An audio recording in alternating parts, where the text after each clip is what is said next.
خوش آمدید۔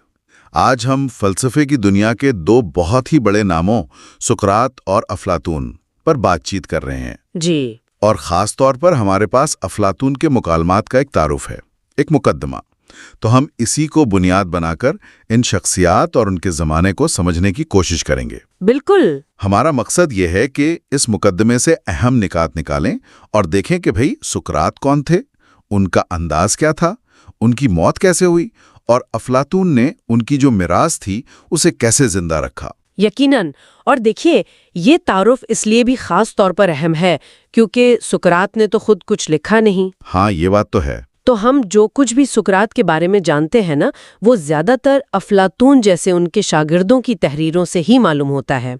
تو یہ مقدمہ جو افلاطون کے کام کا حصہ ہے، یہ ہمیں نہ صرف سقراط تک پہنچنے کا ایک راستہ دیتا ہے، بلکہ خود افلاطون کے ابتدائی جو فکری سفر تھا اسے سمجھنے میں بھی کلیدی حیثیت رکھتا ہے۔ اچھا، یہ صرف ایک تاریخی خاکہ نہیں ہے، یوں سمجھے کہ یہ فلسفے کے جنم لینے کی ایک کہانی ہے۔ بالکل۔ تو آج کی گفتگو میں ہم سب سے پہلے تو دیکھیں گے کہ 5ویں صدی قبل مسیح کے ایتھنز کیسا تھا۔ جی، وہ سیاسی اور فکری پس منظر جس میں سقراط تھے۔ پھر ہم سقراط کی شخصیت، ان کا وہ مشہور زمانہ سوال جواب کا طریقہ اور ان کے بنیادی خیالات پر بات کریں گے۔ ٹھیک۔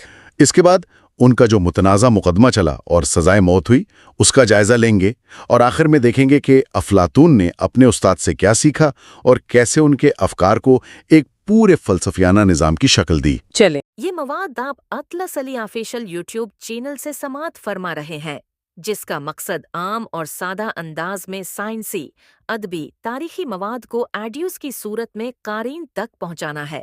اگر آپ پسند کر رہے ہیں تو چینل کو سبسکرائب کر کے ساتھ ویڈیو کو لائک کر کے اپنی پسند کا اظہار کر سکتے ہیں۔ مزید اپنی قیمتی رائے دینے کے لیے ویڈیو کے کمنٹ سیکشن کا استعمال کیجیے۔ تو چلیں اس گہری کھوج کا آغاز کرتے ہیں۔ تو آئیے 5ویں صدی قبل مسیح کے ایتھنز سے شروع کرتے ہیں۔ یہ جو مواد ہمارے پاس ہے یہ بتاتا ہے کہ یہ دور ایتھنز کے لیے عظمت کا بھی تھا اور بحران کا بھی۔ جی ہاں، دونوں چیزیں۔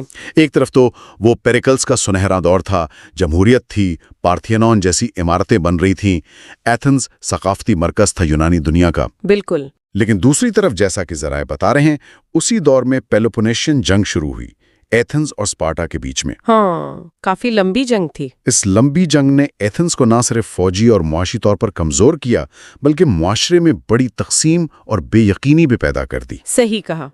جنگ کے اتار چڑھاؤ تھے، وبائیں بھی آئیں اور سیاسی دھڑے بندیاں، خاص طور پر جمہوریت کے حامی اور جو امراء کی حکومت چاہتے تھے ان کے درمیان بڑی کشمکش تھی۔ اچھا۔ اس نے ایک بڑا غیر مستحکم سا ماحول بنا دیا تھا، اور اسی سیاسی اور سماجی پس منظر میں آپ دیکھیں تو دانشورانہ طور پر بھی بڑی ہلچل تھی۔ سوفسطائی یعنی سوفسٹس اس دور کی ایک نمایاں فکری قوت تھے۔ ہاں، ان کا ذکر آتا ہے بار بار۔ جی، یہ وہ پیشہ ور استاد تھے جو جیسا کہ ہمارے ذرائع بتاتے ہیں بھاری معاوضہ لیتے تھے اور نوجوانوں کو تقریر کا فن، قائل کرنے کا فن یعنی ریٹورک اور سیاسی کامیابی کے گر سکھاتے تھے۔ ان کا دعویٰ تھا کہ وہ کسی بھی موقف کو صحیح یا غلط ثابت کر سکتے ہیں، اور ان کی توجہ زیادہ تر دنیاوی کامیابی اور عملی سیاست پر ہوتی تھی۔ اور یہیں پر سقراط بالکل مختلف نظر آتے ہیں۔ بالکل الگ۔ ذرائع واضح کرتے ہیں کہ سقراط نے سوفسطائیوں کے بالکل برخلاف کبھی پڑھانے کا معاوضہ نہیں لیا۔ جی نہیں۔ وہ تو خود کو استاد کہلانے سے بھی گریز کرتے تھے۔ ان کی دلچسپی لوگوں کو تقریریں جیتنا سکھانے میں تھی ہی نہیں، بلکہ یہ جاننے میں تھی کہ سچائی کیا ہے، نیکی کیا ہے، ایک اچھی زندگی کیسے گزاری جائے۔ ہاں۔ دولت، شہرت، عہدہ، ان چیزوں کی انہیں کوئی پرواہ نہیں تھی۔ وہ بس ایتھنز کی گلیوں میں، بازاروں میں لوگوں سے باتیں کرتے تھے، چاہے کوئی امیر سیاستدان ہو یا کوئی عام کاریگر، بس سوال پوچھتے تھے۔ یہ بات بہت اہم ہے کہ ان کا مقصد کیا تھا۔ دیکھیں، سوفسطائی زور دیتے تھے قائل کرنے پر، سقراط سمجھنے پر۔ اچھا۔ ذرائع بتاتے ہیں کہ ظاہری شکل صورت میں سقراط بالکل عام سے تھے، بلکہ شاید بدصورت سمجھے جاتے تھے۔ چپٹی ناک، ابھری ہوئی آنکھیں، بھاری جسم، لیکن ان کی گفتگو میں ایک عجیب کشش تھی۔ ان کا طنز و مزاح، ان کے سادہ مگر گہرے سوالات لوگوں کو، خاص طور پر نوجوانوں کو، اپنی طرف کھینچتے تھے۔ وہ بظاہر بڑے سادہ سوال پوچھتے تھے، جیسے بھئی انصاف کیا ہے یا شجاعت کسے کہتے ہیں؟ جی۔ اور جب کوئی بڑے اعتماد سے جواب دیتا تو سقراط پھر مزید سوال کرتے، اور اس جواب کے اندر جو تضادات ہوتے تھے یا کمزوریاں ان کو ظاہر کر دیتے۔ اچھا، تو یہ جو سقراطی طریقہ کہلاتا ہے، یعنی سوکراٹک میتھڈ، یہ صرف بحث برائے بحث نہیں تھا؟ مطلب صرف دوسرے کو غلط ثابت کرنا مقصد نہیں تھا؟ بالکل نہیں۔ ذرائع اس بات پر بہت زور دیتے ہیں کہ سقراط کا نقطۂ آغاز ہی اپنی لا علمی کا اعتراف ہوتا تھا۔ ہاں، وہ مشہور قول۔ جی، میں صرف یہ جانتا ہوں کہ میں کچھ نہیں جانتا۔ وہ یہ دکھانا چاہتے تھے کہ جن باتوں کو ہم بڑا یقینی سمجھتے ہیں نا، اکثر ان کی بنیاد بہت کمزور ہوتی ہے۔ ہاں۔ ان کے مسلسل سوالات کا مقصد مخاطب کو شرمندہ کرنا نہیں ہوتا تھا، بلکہ اسے اپنے خیالات پر دوبارہ غور کرنے، اپنی لا علمی کو پہچاننے اور پھر مل کر سچائی کی تلاش کرنے کی دعوت دینا تھا۔ اچھا۔ یہ ایک طرح کی فکری دائی گری تھی، آپ کہہ لیں۔ وہ دوسروں کے ذہنوں میں چھپے خیالات کو جنم دینے میں مدد کرتے تھے۔ یہ تو بڑی دلچسپ تشبیہ ہے۔ جی، اور ذرائع میں ان کی ایک باطنی آواز یا الہام کا بھی ذکر ملتا ہے، ڈیمونین۔ ہاں، اس کا بھی ذکر ہے۔ جو انہیں غلط کاموں سے روکتی تھیں مگر یہ نہیں بتاتی تھیں کہ کیا کرنا ہے۔ یہ بھی ان کی شخصیت کا ایک بڑا پراسرار سا پہلو ہے۔ یہ تو واقعی ایک منفرد انداز ہے۔ اچھا، اب اگر ان کے بنیادی خیالات کی بات کریں تو وہ کن چیزوں پر زیادہ زور دیتے تھے؟ ذرائع بتاتے ہیں کہ ساری توجہ اخلاقیات اور روح کی تربیت پر تھی۔ بالکل درست۔ ان کے لیے سب سے اہم سوال یہی تھا کہ انسان کو اپنی روح کا خیال کیسے رکھنا چاہیے۔ وہ دولت، طاقت یا شہرت کو حقیقی اچھائی نہیں سمجھتے تھے۔ ان کے نزدیک اصل دولت حکمت تھی اور نیکی تھی۔ ان کا ایک بنیادی نظریہ جو ذرائع میں مذکور ہے یہ تھا کہ نیکی علم ہے۔ Virtue is knowledge. نیکی علم ہے، اس کا کیا مطلب ہوا؟ اس کا مطلب یہ تھا کہ اگر کوئی شخص واقعی جانتا ہے کہ صحیح کیا ہے تو وہ جان بوجھ کر غلط کام نہیں کرے گا۔ برائی ان کے خیال میں جہالت یا غلط فہمی کا نتیجہ ہے۔ اچھا، کوئی بھی شخص جان بوجھ کر اپنی روح کو نقصان نہیں پہنچانا چاہتا۔ لیکن یہ خیال کہ کوئی جان بوجھ کر برائی نہیں کرتا، کیا یہ تھوڑا زیادہ سادہ نہیں لگتا؟ مطلب ہم روزمرہ زندگی میں نہیں دیکھتے کہ لوگ جانتے ہیں کہ کیا غلط ہے پھر بھی وہ کرتے ہیں۔ ذرائع اس ممکنہ اعتراض کے بارے میں کچھ بتاتے ہیں۔ یہ ایک بہت اہم نقطہ ہے اور اکثر اٹھایا جاتا ہے۔ دیکھیں، ذرائع براہ راست اس اعتراض کا کوئی تفصیلی جواب تو نہیں دیتے، لیکن سقراط کے مجموعی فلسفے سے یہ اندازہ ہوتا ہے کہ ان کے نزدیک جاننا صرف عقلی طور پر مان لینا نہیں تھا۔ اچھا، تو پھر کیا تھا؟ بلکہ اس علم کا پوری شخصیت کا حصہ بن جانا تھا۔ اگر کسی کو واقعی گہرائی میں یہ علم ہو جائے کہ نیکی ہی اس کے لیے بہترین ہے تو اس کی خواہشات بھی اسی کے مطابق ڈھل جائیں گی۔ شاید وہ یہ کہتے کہ جو شخص جاننے کے باوجود غلط کرتا ہے وہ دراصل حقیقی معنوں میں جانتا ہی نہیں، اس کا علم بس سدھی ہے۔ اچھا، یعنی علم کا عمل سے جڑا ہونا ضروری ہے۔ بالکل، اسی لیے اپنے آپ کو پہچانو، نو دائی سیلف، ان کے فلسفے کا مرکزی نقطہ تھا۔ خود شناسی ہی وہ راستہ تھا جس سے انسان حقیقی علم اور پھر نیکی تک پہنچ سکتا تھا۔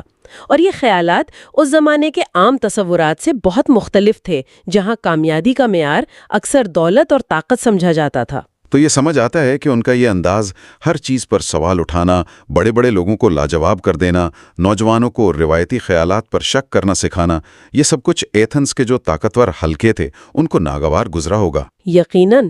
اور یہی پھر ان کے مقدمے کی بنیاد بنا۔ بالکل، ذرائع بتاتے ہیں کہ 399 قبل مسیح میں سقراط پر باقاعدہ فرد جرم عائد کی گئیں۔ الزامات دو تھے۔ کیا الزامات تھے؟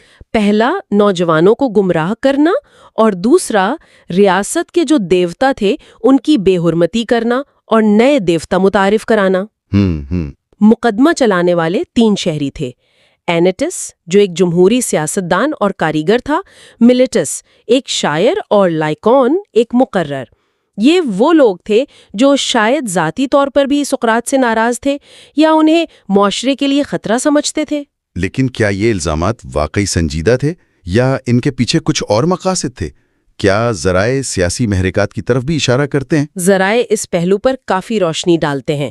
دیکھیں، یہ سمجھنا ضروری ہے کہ یہ مقدمہ ایتھنز کی تاریخ کے ایک بڑے نازک موڑ پر ہوا۔ پیلوپونیشین جنگ میں شکست ہوئی تھی۔ ہاں، پھر وہ 30 ظالموں کی مختصر مگر بڑی شفاف حکومت آئی اور پھر جمہوریت بحال ہوئی۔ اس سارے عرصے میں ایتھنز شدید سیاسی عدم استحکام اور سماجی تناؤ کا شکار تھا۔ تو ماحول بہت خراب تھا؟ بہت زیادہ۔ شکست اور بحران کے اس ماحول میں جو قدامت پسند عناصر تھے وہ غالباً ایسے شخص کو برداشت کرنے کو تیار نہیں تھے جو معاشرے کی بنیادوں، روایات اور رہنماؤں پر مسلسل سوال اٹھا رہا تھا۔ اچھا۔ سقراط نے اپنی گفتگوؤں سے بہت سے با اثر لوگوں کو نادان ثابت کیا تھا جس سے وہ ان کے دشمن بن گئے تھے۔ اینائٹس جیسے مدعی کا تعلق ان جمہوری رہنماؤں سے تھا جن پر سقراط تنقید کرتے تھے۔ تو یہ سوال بہت اہم ہے جو ذرائع بھی اٹھاتے ہیں، کیا یہ واقعی نوجوانوں کو بگاڑنے یا دیوتاؤں کی بے حرمتی کا معاملہ تھا، یا یہ ایک ایسے شخص کو خاموش کرانے کی کوشش تھی جو طاقتوروں کو ان کی کمزوریاں دکھا رہا تھا؟ یعنی سیاسی انتقام؟ شواہد سیاسی انتقام اور ایک بحران زدہ معاشرے کے خوف کی طرف زیادہ اشارہ کرتے ہیں۔ یہ تو گویا ایک فرد کا نہیں بلکہ ایک طرز فکر کا مقدمہ تھا۔ افلاطون کی جو مشہور تصنیف ہے اپولوجی، جو مقدمے میں سقراط کے دفاع کی روداد ہے، وہ اس صورتحال کو کیسے پیش کرتی ہے؟ اپولوجی تو ایک غیر معمولی دستاویز ہے۔ ذرائع کے مطابق اس میں سقراط معافی مانگنے یا رحم کی بھیک مانگنے کے بجائے اپنے موقف پر ڈٹ جاتے ہیں۔ اچھا؟ وہ ججوں کو بتاتے ہیں کہ وہ ایتھنز کے لوگوں کو خواب غفلت سے جگانے کے لیے بھیجے گئے ہیں، ایک بھنبھناتی مکھی کی طرح جو سست گھوڑے کو حرکت میں لاتی ہے۔ وہ کہتے ہیں کہ ان کا مشن لوگوں کو اپنی روح کی فکر کرنے پر آمادہ کرنا ہے، اور وہ اس مشن سے باز نہیں آئیں گے، چاہے انہیں موت کی سزا ہی کیوں نہ دی جائے۔ وہ کسی قسم کا سمجھوتا کرنے سے انکار کر دیتے ہیں۔ زبردست۔ یہی وہ اپنا مشہور زمانہ جملہ کہتے ہیں کہ بغیر غور و فکر کے گزاری گئی زندگی جینے کے لائق نہیں۔ The unexamined life is not worth living. یہ اصولوں پر قائم رہنے کی ایک لازوال مثال ہے۔ اور سزا سنائی جانے کے بعد جب موت یقینی ہو گئی تب بھی کیا وہ اسی طرح ثابت قدم رہے؟ جی ہاں، اور یہ شاید سقراط کی کہانی کا سب سے متاثر کن حصہ ہے۔ افلاطون کا ایک اور مکالمہ ہے کریٹو، جو ذرائع میں مذکور ہے۔ اس میں سقراط کا امیر دوست کریٹو جیل میں ان سے ملتا ہے اور انہیں فرار ہونے کا منصوبہ پیش کرتا ہے۔ اچھا، کہ بھاگ جائیں؟ جی، وہ دلیل دیتا ہے کہ سقراط پر ظلم ہوا ہے اور انہیں اپنی جان بچانی چاہیے، لیکن سقراط انکار کر دیتے ہیں۔ وہ کہتے ہیں کہ انہوں نے ساری عمر ایتھنز کے قوانین کا احترام کیا ہے، اور اب اگر وہ قانون توڑ کر بھاگ جائیں گے تو اپنے ہی اصولوں کی نفی کریں گے۔ وہ ریاست اور اس کے قوانین کے ساتھ اپنے ایک نادیدہ معاہدے، ایک طرح کے سوشل کانٹریکٹ کی بات کرتے ہیں۔ یعنی انہوں نے موت کو قبول کر لیا بھاگنے کے بجائے؟ بالکل۔ اور پھر افلاطون کا مکالمہ فیڈو، جو ان کی زندگی کے آخری دن کی تفصیل بیان کرتا ہے اور جس کا ذکر بھی ہمارے ذرائع میں ہے، وہ تو اور بھی حیران کن ہے۔ وہ کیسے؟ زہر کا پیالہ پینے سے چند گھنٹے پہلے وہ اپنے غمزدہ دوستوں کے ساتھ بیٹھے فلسفیانہ گفتگو کر رہے ہیں، خاص طور پر روح کی لافانیت پر، یعنی امورٹیلٹی آف دا سول پر۔ موت سے پہلے؟ جی، موت سے گھنٹوں پہلے۔ وہ موت کو ایک جسمانی قید سے روح کی آزادی کے طور پر دیکھتے ہیں۔ ان کا سکون، ان کی منطق، ان کی موت کے سامنے بے خوفی، یہ سب ان کے فلسفے کا عملی ثبوت تھا۔ وہ مرتے دم تک ایک سچے فلسفی رہے۔ یہ واقعی غیر معمولی بات ہے۔ سقراط کی اس طرح کی موت کا ان کے قریبی لوگوں، خاص طور پر افلاطون پر کیا اثر ہوا ہوگا؟ ذرائع اس بارے میں کیا بتاتے ہیں؟ ذرائع واضح کرتے ہیں کہ سقراط کی موت نے افلاطون کی زندگی کا رخ ہی بدل دیا۔ افلاطون ایک اعلیٰ اشرافیہ خاندان سے تھے اور امکان یہی تھا کہ وہ سیاست میں جاتے جیسے ان کے خاندان کے دوسرے لوگ تھے۔ جی، لیکن سقراط سے ملاقات، ان کی تعلیمات اور پھر ان کی یہ المناک موت، اس نے افلاطون کو اتنا متاثر کیا کہ انہوں نے اپنی زندگی فلسفے کے لیے وقف کر دی۔ وہ ایتھنز کی اس جمہوریت سے شدید مایوس ہوئیں جس نے ان کے نزدیک دنیا کے سب سے نیک انسان کو موت کے گھاٹ اتار دیا تھا۔